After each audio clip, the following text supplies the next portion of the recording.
Salut, j'espère que vous allez bien. Aujourd'hui, on se retrouve pour un WOD spécifique où on va travailler le headstand. Donc ça veut dire le tripode en appui sur la tête. On va voir ça tout de suite.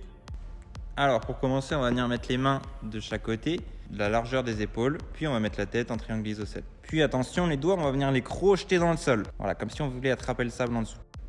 Dans cette position-là, on va venir mettre la tête sur le mat et on va rapprocher les pieds des mains. Puis on va essayer de mettre les genoux sur les coudes, décoller un genou puis l'autre.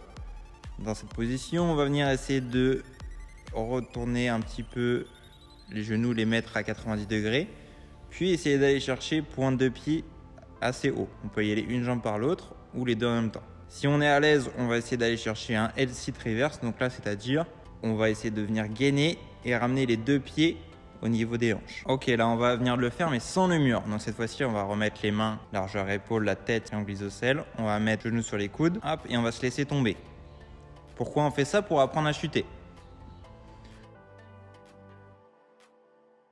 Donc là, on va pouvoir continuer après, une fois qu'on a fait plusieurs fois, on va pouvoir continuer et le faire sans le mur.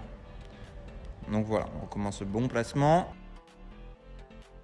On va venir mettre genou sur coude. Hop, on va essayer de lever les genoux, un par un. Hop, on revient dans la ligne droite et on envoie les pieds en l'air. On peut les faire un par un aussi. Dans cette position-là, on va essayer de venir descendre un pied, puis l'autre, en position de reverse L-sit. Si on est à l'aise, hop, on va revenir en position initiale, écarter les pieds et cette fois-ci faire la même chose. On peut même venir faire un petit rond si vraiment on est à l'aise. Bon courage pour cet entraînement. Je vous dis bonne chance et à la prochaine.